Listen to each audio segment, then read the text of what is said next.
Welcome back to Yahoo Finance Live. The 11-month Brexit transition period officially comes to an end at midnight in the UK tonight. Come tomorrow, the UK will officially be out of the European Union single market and customs union, ushering in a new era. Let's bring in Antony Phillipson. He is UK's Trade Commissioner for North America. It's great to have you on today. 2016 is when this all began. It feels like it has been a very long and often rocky road to get here. For those who haven't been following every step of the way, help us understand what changes fundamentally from a trade standpoint come midnight tonight. Well, thank you very much indeed for having me on. As you say, it's a historic moment. Technically, just to be slightly pedantic, it happens at 11 o'clock UK time, midnight Brussels time. So that will be the official moment. And indeed, I think even Big Ben will sound to mark the moment. As you say, it's been a long process since the referendum in June 2016. It's been an intense process. I mean, separating the UK from the European Union, from the single market, from the customs union was never going to be a simple enterprise. Of course, the most significant moment really was 31st of January this year when we formally left the EU, although we remained, as you say, within the transition period that ends in a few hours. And we will move into, as the Prime Minister has said, the next chapter in our own national story, but also our relationship with our prosperity and security partners in the European Union. This is still going to be a very close relationship, governed by a free trade agreement, governed by other agreements affecting our engagement, of course, governed by hugely important joint committee within the Northern Ireland Protocol, within the withdrawal agreement to make sure there's no risk to the Good Friday Agreement, etc. This is going to be a deeply engaged relationship as we both now start, as I say, the next chapters in our national stories. Yeah, and as Kiko highlighted there, I mean, 2016, you think about how many things change in 4 years, and it was obviously a pretty close margin in terms of the 52-48 vote.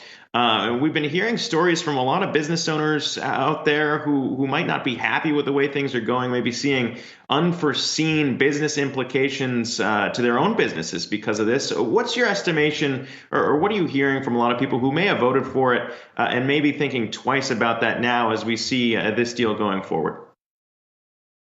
Well, I think there's a couple of points I'd make. First of all, in a way, Brexit is done. Although the transition period ends in a few hours, it was done on the 31st of January this year when we left the EU. So I think we've already moved past some of those more significant moments. And then I guess the other point I'd make is the incredible amount of work that has been done in partnership with business to prepare for what is a very significant change. As I say, we will be outside the single market and the customs union that has been the underpinning of our economic relationship for the last few decades. But we will move forward into this new trade agreement, tariff-free and quota-free, which the EU hasn't done with anyone else, certainly not at this scale. Separate processes on equivalence in financial services, adequacy, governing our data relationship, security relationships. As I say, we move forward not on the basis of no contact and engagement between us, but as part of a deeply engaged relationship. We will continue to put information out there to help businesses prepare. Many of them have already prepared intensively for this. And we'll see what happens as we go through the next few months as we put in place the rest of the agreements, the rest of the new relationship, and continue to look for opportunities to work together in a global context, including, just to highlight a couple, key issues around climate next year, COVID recovery, economic resilience. The UK and the EU are going to be very firm partners and friends as we go forward. And now that you've got the agreement in place with the EU, certainly there's going to be a lot of attention that focuses to that discussion that you've been having with the U.S. on any kind of trade deal. We heard from the trade representative, Robert Lighthizer, talking about a mini trade deal with the UK he'd like to get done, at least in the early parts of the year. Of course, he's exiting with the Trump administration. Where do the discussions stand right now on that front? And what are some of the key sticking points? So I think there's two things that actually, if you're referring to the piece he did, a TV interview just before Christmas, I don't think he actually himself used the term mini deal. I think that got used by the sub-editor and they wrote up the headline. And what he was actually referring to was the talks that are ongoing between the UK and the US, and indeed between the UK and the EU and US to resolve the Boeing Airbus disputes, which is a huge priority for us. We think we need to get those disputes resolved. We need to move forward on a way that we can support these strategically important companies, but without hurting other industries who are being affected by the tariff retaliation. On the FTA itself, just before the US election, back on the 3rd of November, the UK and US negotiating teams wrapped up the 5th formal round of negotiation. 5 rounds over the previous few months since we launched them in May. We've made a huge amount of progress. We haven't quite got there. Now we're just waiting to see how we can pick this up with the incoming presidential team under Joe Biden. We're looking forward to working with him and his team once they are confirmed, including, of course, Kathy Tyers, the US Trade Representative, who we know very well from her time in Congress.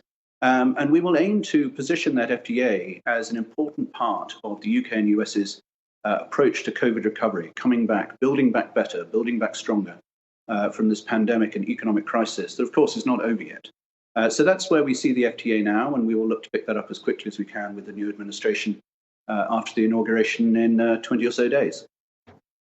What are some areas you anticipate or potential areas for discussion, at least as it relates to COVID relief, as both sides really look to try to bounce back, at least economically? So I think we will look to find ways to free up trade and investment flows between us wherever we can. We will also want to make sure and continue to really focus in on how this agreement can support small and medium-sized enterprises in particular. I think they're the lifeblood of our economies and our communities, and of course have been severely hurt by the economic crisis and the pandemic. We will obviously, I think, want to make sure there's a strong focus on services collaboration, lowering market access barriers where we can in key sectors of our economy. I think we'll also want to continue with a really strong focus on digital trade, making sure that as the UK and US move forward together, we can set some of the global standards in e-commerce and digital trade together, working through other organizations such as the G7 and the OECD. I think there's real opportunity here for both economies, which is why we're still very excited to have the chance to push on with this and to pick up the conversation with the new administration when we can. It was a long road, but to new beginnings here, a fitting story here as we celebrate the new year. Antony Phillipson, Her Majesty's Trade Commissioner for North America, appreciate you taking the time, and Happy New Year. Thank you. Happy New Year to you both.